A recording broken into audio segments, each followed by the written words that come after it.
So my guest this evening is Lurleen Hilliard, and the reason why I do the podcast Heal with the Real is so we can raise awareness of survivors to thrivers of domestic abuse and tell our stories. And there's something that actually you said in your bio that really struck with me. You know, we all need to share our stories because it does give strength to others.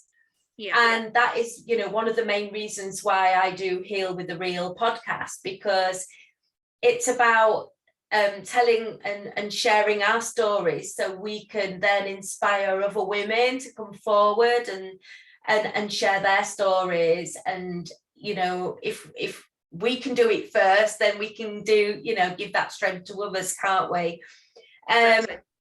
And, you know, the more we speak out, like you said, it can become a reality for all. So the reason in the first place that I did Heal with the Real was because of my book, Fix Your Future. And Fix Your Future was really all about my journey from survivor to thriver. And that was, writing my book was the reason that I was able to not heal, because you never heal. You just learn to deal with it in different ways. So I just, over to you, Lurleen, if you want to introduce yourself, just tell me a little bit about you and your background, and then we'll kind of go into your story. Okay. Well, my name is Lurleen Hilliard, and I'm a survivor of domestic violence, physical, mental, sexual abuse. But I set up in 2012, late 2012, 2013, initially set up a Facebook page just telling my story, and it turned into something much bigger. And I have an organization now called Nolonger Victims, which is global. It was one of the first organizations, with one or two others initially on social media over a decade ago, that offered online help and support to people. I do a lot of work with male victims of abuse, because men are victims of abuse just as much as women, but unfortunately with the stigma in society, we don't speak about it. Yeah. So my story, I believe in the motto, silence enables abuse, speaking out disables it. Yeah. Because any abuser, irrespective whether it's a man or a woman, will thrive on the secrecy of that abuse. Absolutely. And they only have control over you as long as it's a secret. So by speaking out, yes, it's dangerous and it can put you in a more vulnerable position. But at the same time, when you speak out, you're actually safer in other ways, because people know about the abuse. Yeah. It's not a secret anymore. And when you take away that power from your abuser, they generally speaking will slip up. They'll make mistakes, and you'll have other people watching out for you. So if something does happen to you, it's not that it's you did something to yourself. People will know that he or she, whoever the abuser was, is actually the danger to you. So they in a way won't take a chance at doing something. And as long as you stay quiet, basically you're existing in life. You're not living. Yeah. You know, and we all need to live. Life is far too short. Yeah. I wrote a book many years ago, and it was called Survivors, Not Statistics, because any victim of abuse in life, irrespective of what form of abuse, there are statistics in our society. You know, they're on a database somewhere. In general, police, courts, they don't really care. You know, we're a nuisance to most of them. And I'm not a statistic. I was for far too many years. You were, and many, many others around that were. But once you get that inner strength to fight back, that's when you say, you know what, enough is enough. And I've noticed over the years, by telling my story, it does help other people. It inspires them. They can say, you know what, I can do it. Yeah. You know, and it takes time. Not everybody's going to be able to suddenly tell their story, but it gradually gives them the strength to say, I'm not on my own. It's not just me. It's not that I'm crazy. It's not that it's my fault. They begin to believe in themselves again. And when they do that, then they can speak out, and eventually in time they can get out. Yeah. Yeah. So, I mean, it's amazing that you've set up this project in 2013. It's just incredible. And I just want to maybe go back to before that, and the reason why you set up that in the first place, and a bit about your background story, if you don't mind sharing that with the on the podcast. Absolutely no problem at all. I met my abuser. I was late 19, early 20s, and I was very naive in many ways. I was the oldest in the family. There was only two of us, but I was sort of protected by my parents. So I met this guy and he was everything my parents didn't want. But of course, being a teenager, being a rebellion, the more they didn't like him, the more I went. Ended up, I basically married him. I gave birth to 4 children that survived, and my daughter who was stillborn. But he was a very dangerous man. He basically destroyed who I was. I found out after the fact that he had a bet to see how long it would take him to get me in bed. And it was a game to him. He branded me on one of my ankles many years ago with a tattoo that his girlfriend also had, despite the fact that I was married to him.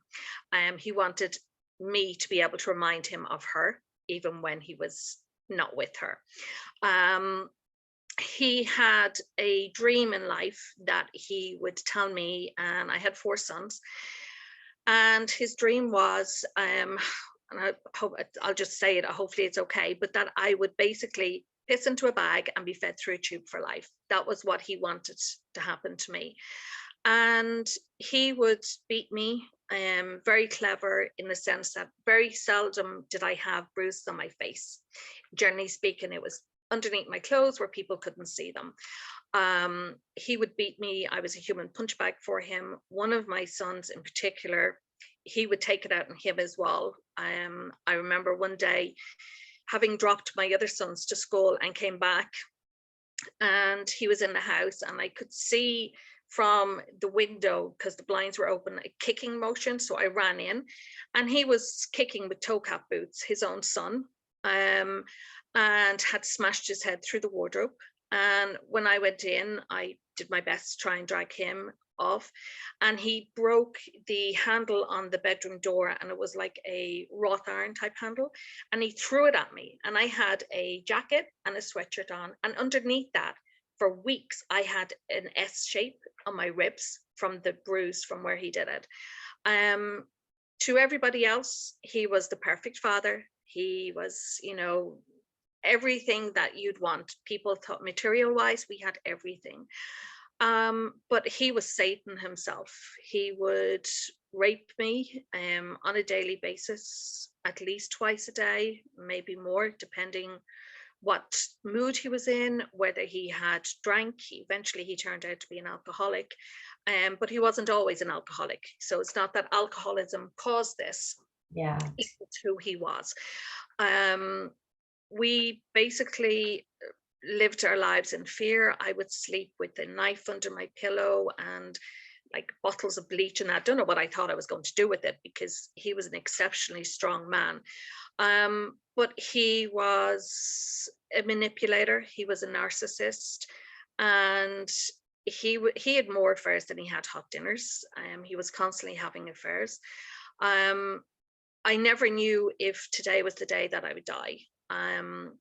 I did numerous times, and it's not something I'm proud of, but I did numerous times take tablets to try and end my own life. And it was more, not that I wanted to leave my sons, because I didn't, but it was just, I couldn't take anymore. And my family didn't know. I was isolated from friends. So to the world, I would go out and I'd have the makeup on and I'd smile and do what mums and dads do all the time. And nobody knew. But behind closed doors, we lived with Satan. He had a gun that nobody knew about. It was an illegal revolver, but he had it, and he had a space underneath the floorboards in our bedroom. And he was very capable of using that. He would threaten me that he would bring me to the Dublin Mountains, and he would, with some friends, gang rape me and leave me buried alive. Wow. These weren't idle threats. These were threats that I knew he was very, very capable of.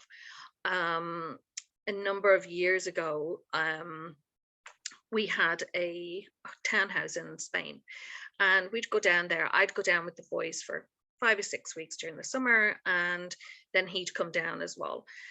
And he drove down on this particular occasion, and he drove all the way through France, right the way down through Spain. I was there already with 2 of the boys and a toddler, and one of them came down in the car with him. And when he came down, I was unpacking the vehicle, whatever, and I found a Taz sunglass case that he had. And I lifted it up and it rattled, and it didn't sound like sunglasses. So I opened it up and there was hundreds of white tablets in it. I had heard from people that he was involved in dealing drugs, but I had never seen anything. And he was always very anti-drug. So to me, I didn't really believe it. I just thought it was rumors. So I flushed them all down the toilet. But when I did, he caught me. And he went downstairs, he called the boys in. So the 4 boys were in the sitting room, and he stripped me naked, and he got red lipstick and he wrote across my stomach that I was only an effing whore.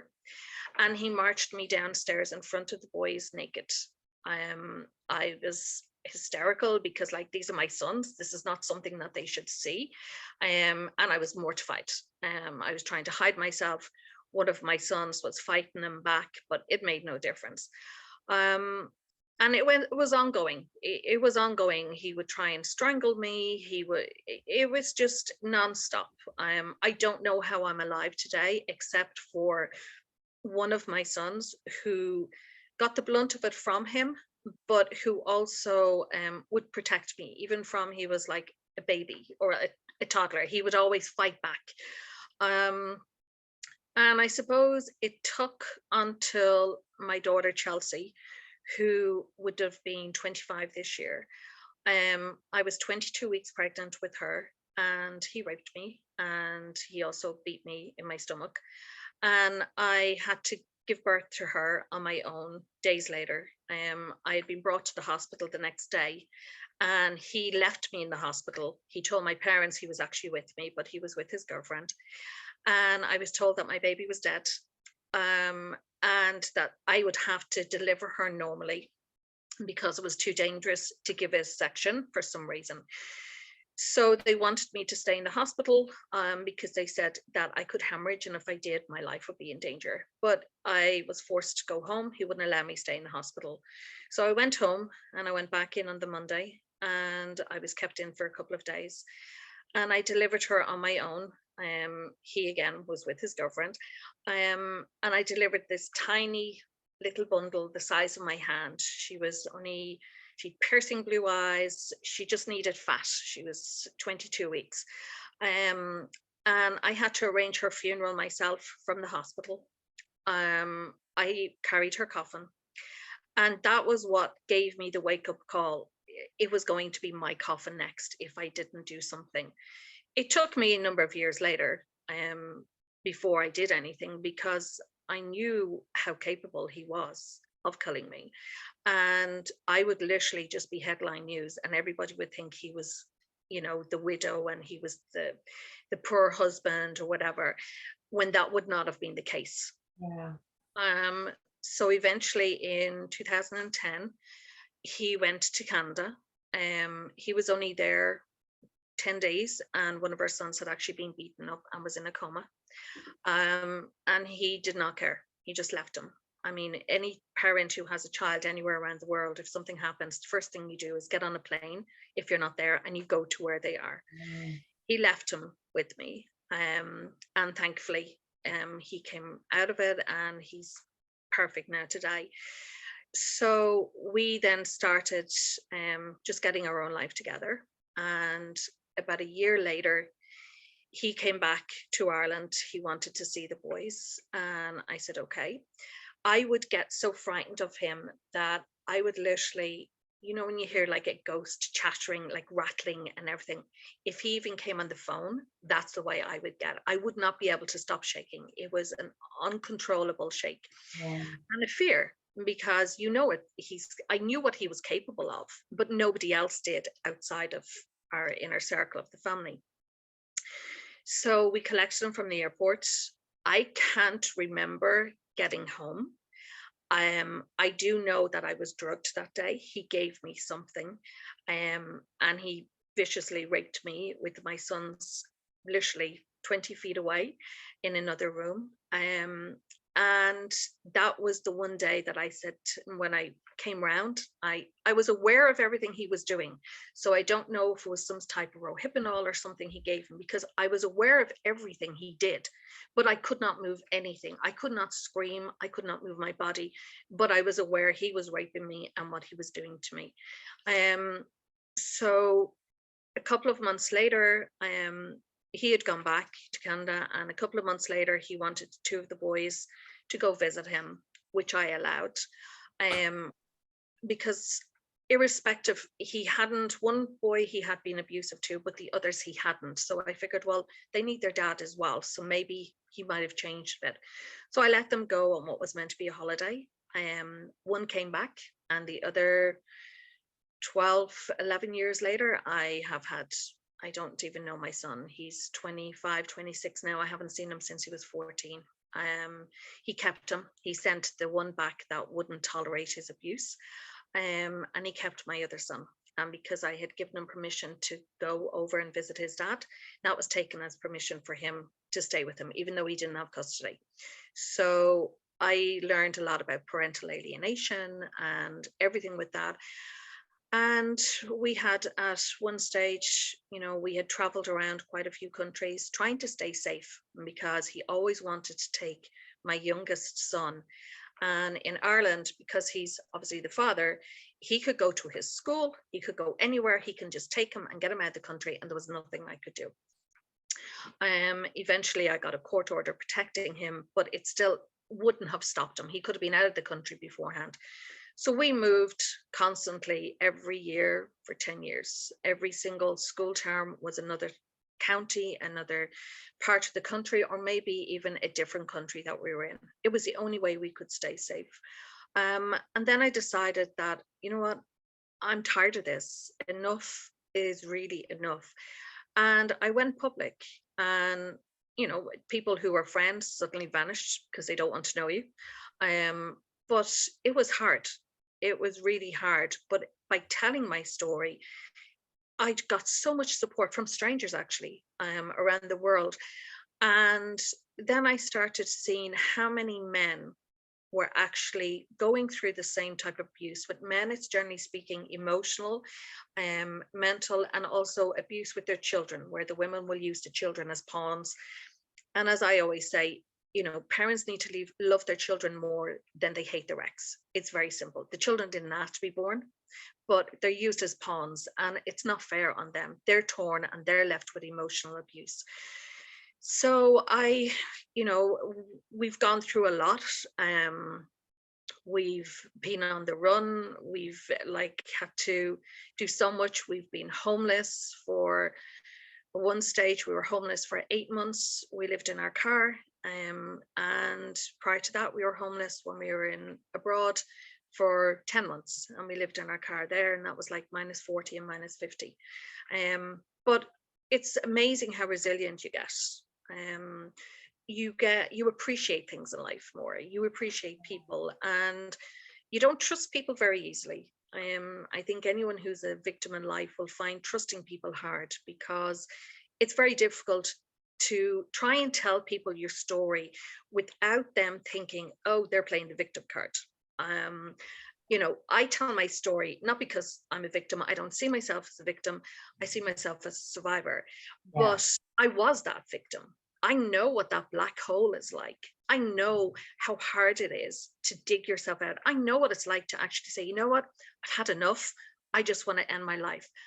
I can relate to that because I was that person. My phone just fell. But although I was that person, people have said to me, would I change my past? I wouldn't. Even everything that's happened, the rapes, I lost 4 children to miscarriage. I buried my daughter, and then I had 4 sons. So I've lost quite a lot over the years. I've gone from having everything in life, material wise, beautiful house, cars, money, everything, to literally sharing a bag of chips between the three of us, because two of my sons are with me, a day, and sleeping in a car with black bags on our windows. Yeah. If I wanted to go for a wee during the night, we'd put the radio on and I'd have to use a plastic cup because it was too dangerous to go outside. That's humiliating, but it gives you a resilience. And there's so many people out there that need us to share our stories. Yeah. And, you know, I think by telling the really hard bits and the worst parts of our stories, that it lets them think, you know what, okay, maybe it's not as bad, or maybe theirs is worse, but they realize that, oh God, we can actually get out of this situation. Yeah. And you find that fight inside you. You know, it's somewhere deep in your belly and you find it. But I'm sure you can be are the same as me. You can see in somebody's eyes if they're going through abuse. People who are victims, even strangers, tend to, I don't know, it's like nearly a pull that you always seem to get people and they'll always open up to you. Even if you don't know them, they'll open up to you because they can see in you a bit of themselves. Yeah. And I think it's really important that we speak about these issues. And that's where Nolonger Victims came from, was from that. And then I started doing talk shows in the US on child abuse. I did a lot with human trafficking, with helping rescue children from around the world. And a lot of times people will go through the red tape. I don't. I go around the red tape. Red tape is no use when it comes to abuse. It's just forget it. Somebody is dead by the time they get their act together. So I did that, and I opened up online Nolonger Victims, basically Facebook pages in every state across the US, around the world, in different countries.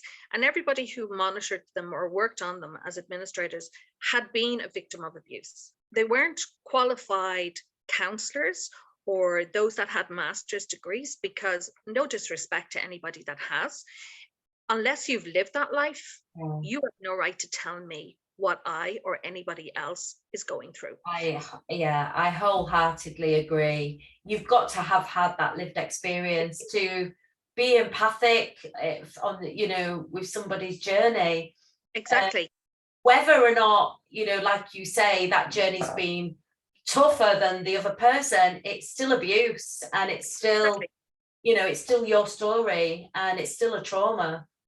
It is. And I mean, PTSD is something that is so underrated, and so many people have it. And they think, well, it's only those who have maybe been in the military or some form of law enforcement. It's not.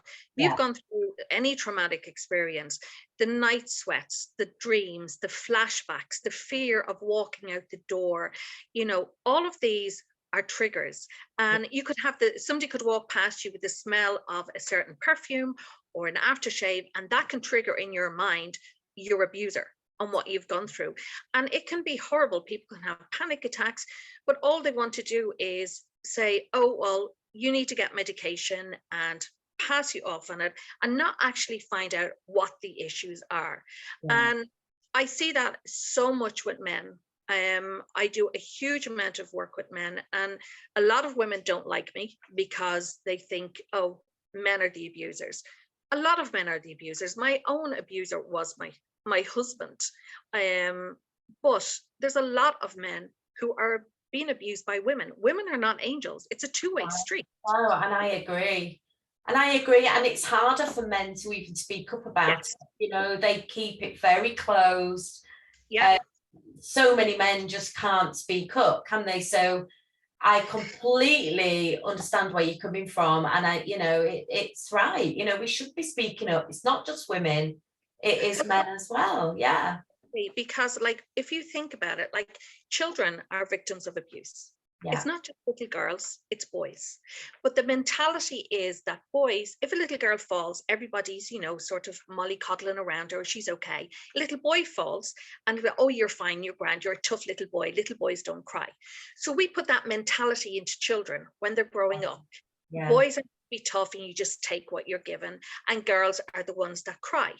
Yeah. And a lot of times that is the case. The women are the victims, but a lot of cases, men are the victims. And there's a stigma in society where men they're ignored. You know, you see all these ads on TV or videos where they say man up, and it's about a man not abusing a woman. Well, what about the woman abusing the man? That's never out there. I have had absolute war with, you know, politicians, the Domestic Abuse Commissioner in the UK and Wales, because I have seen such blatant ignorance towards male victims of abuse. In fact, to the point where men are not victims as far as they're concerned.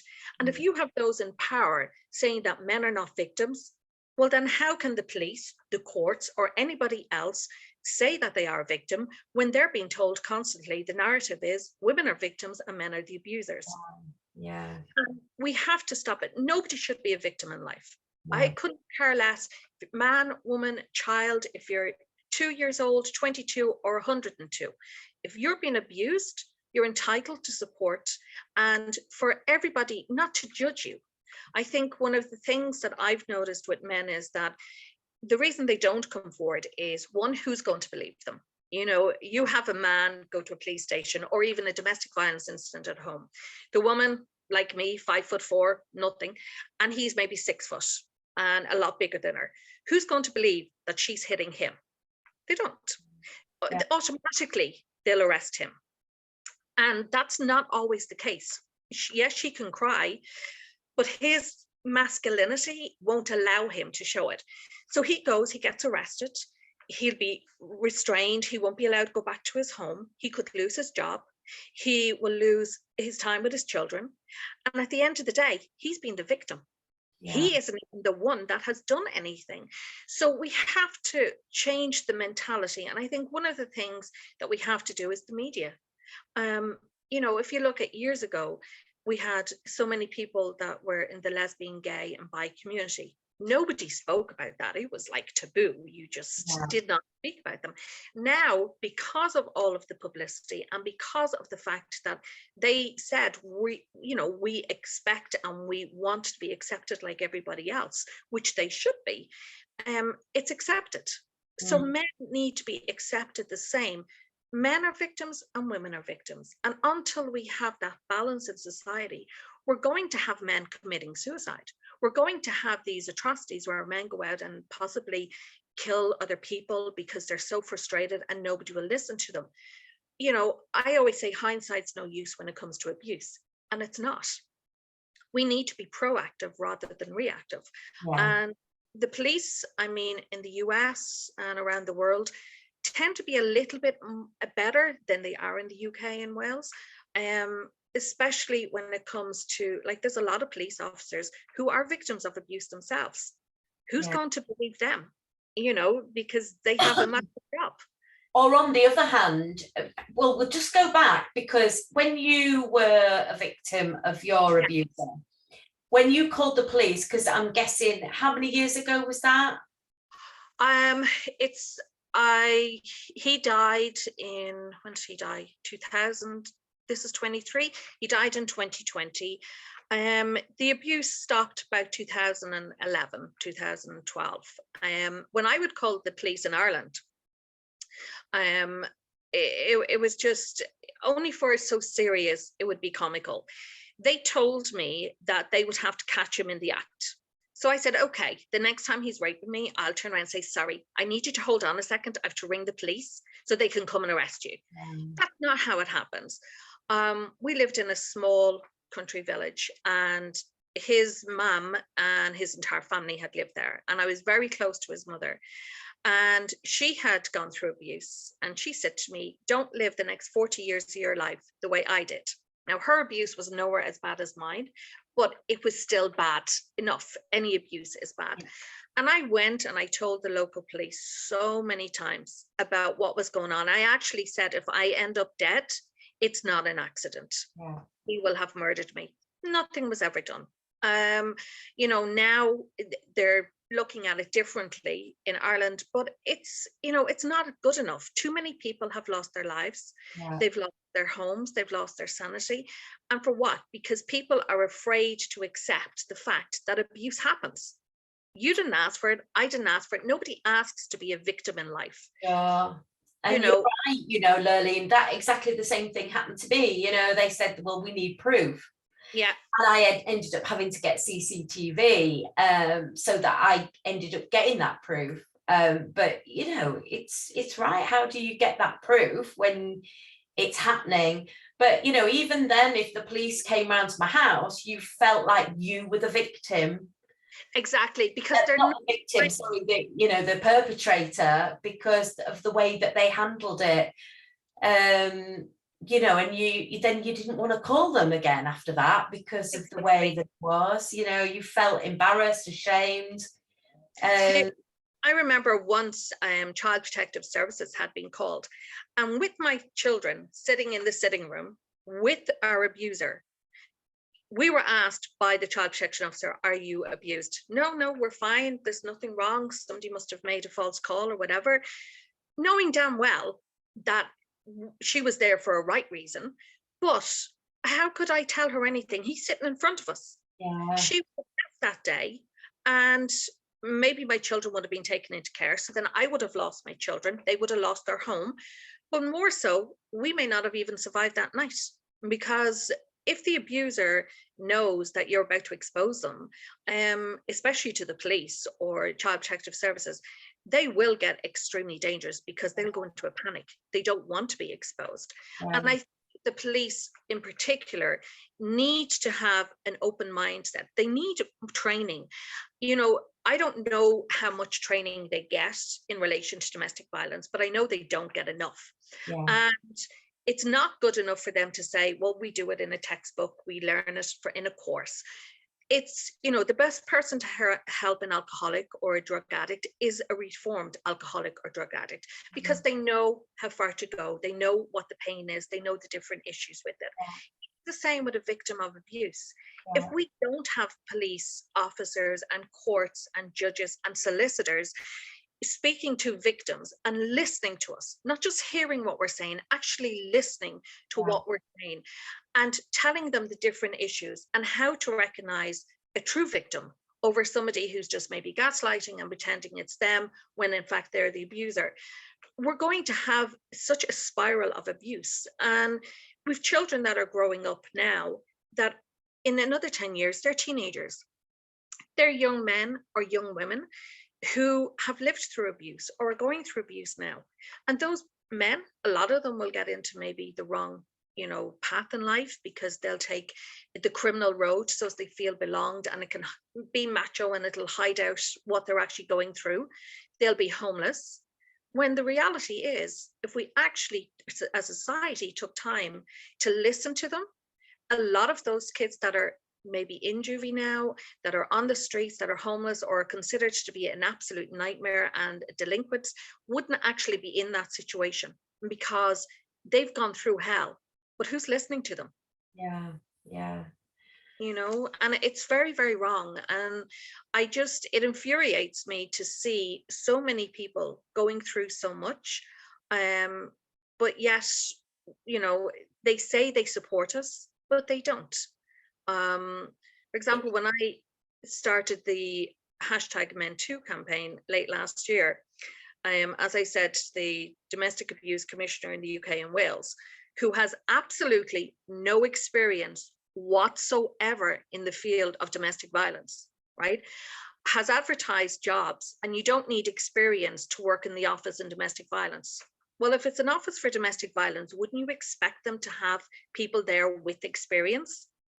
However, when I posted about it on LinkedIn, she actually reported me to LinkedIn and had my profile and everything shut down for 2 days because I shared a poster on Men2 and asked why she wasn't supporting it. Now, I eventually got an apology from LinkedIn, but why would a domestic abuse commissioner not want other people to be highlighting an issue that's not costing them any money?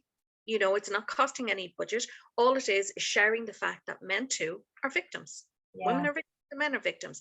So when you have that ignorance it's very, very difficult, and it's very disheartening to men when they're automatically assumed to be in the wrong.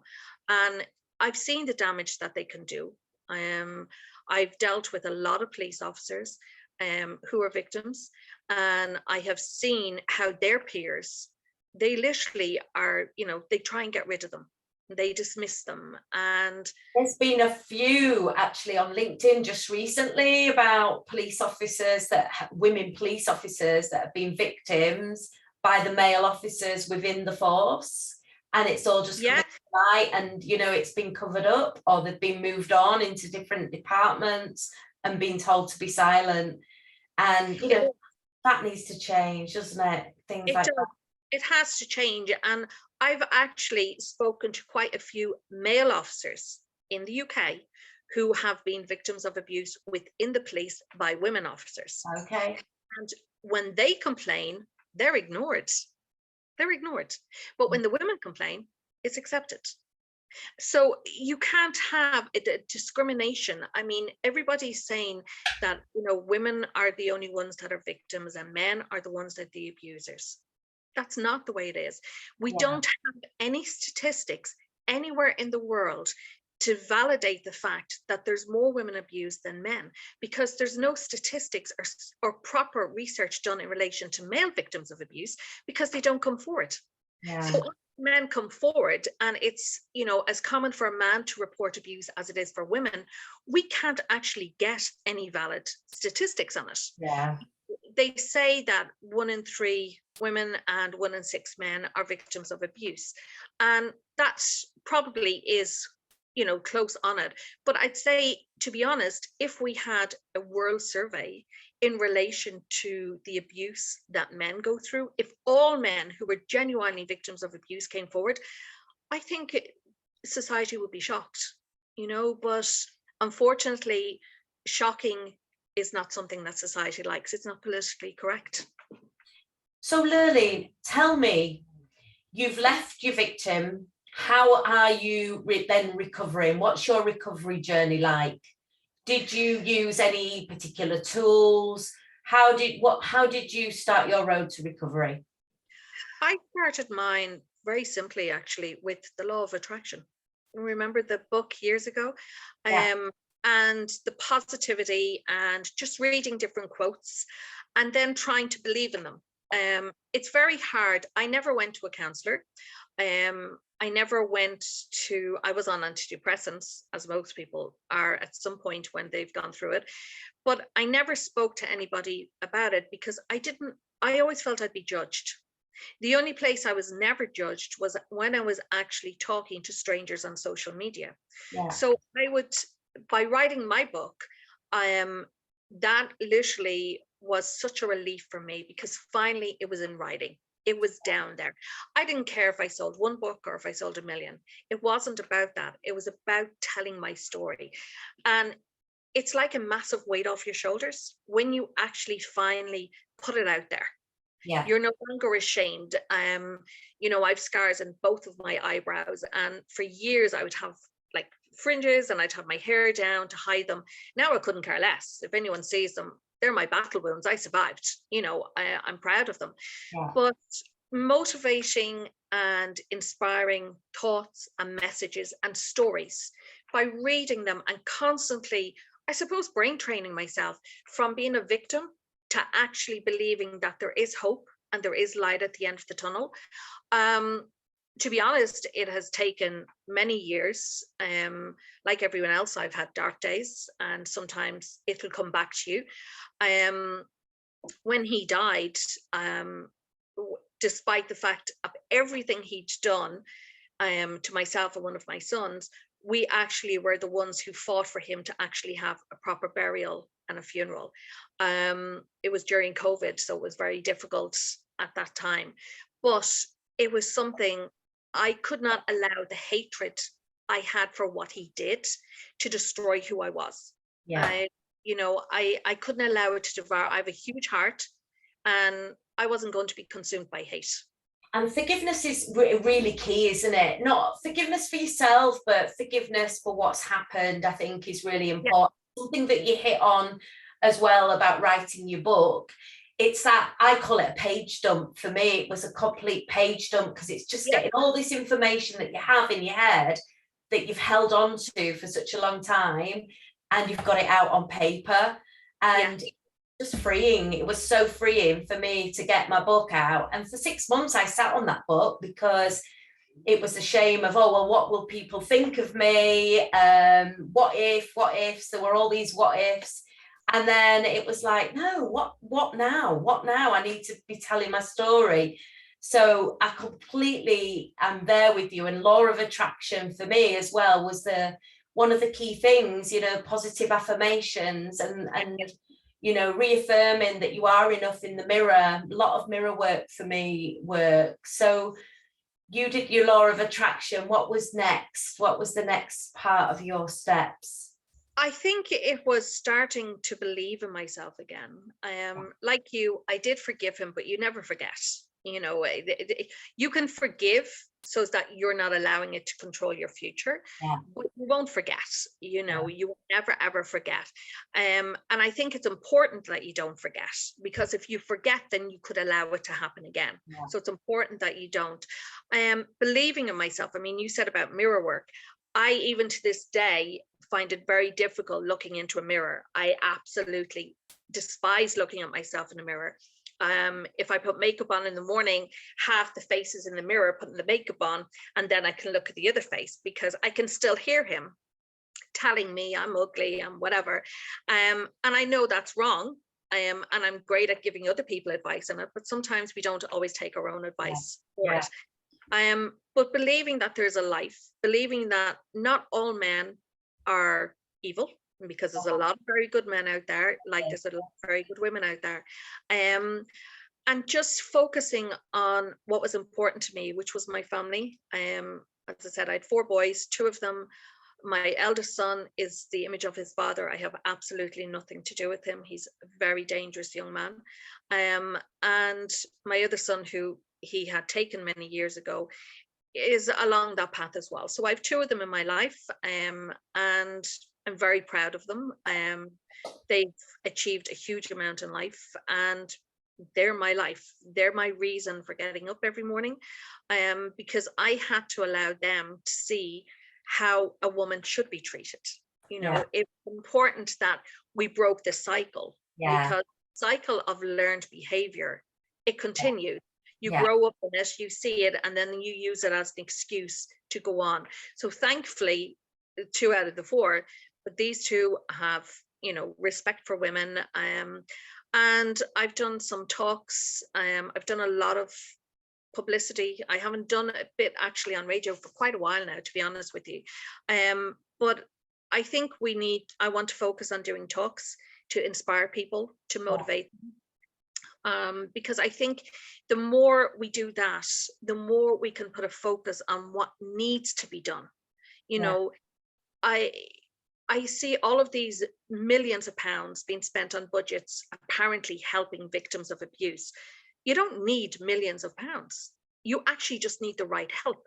And if you don't know what that is, well, then of course you're going to waste the money. It's not your money, it's the public's and it's the government's money. So a lot of these people who have the money, they don't really care, because it's not their money that they're spending. But we need proper education. We need to educate children in school. We need to let them know what's allowed and what's not allowed.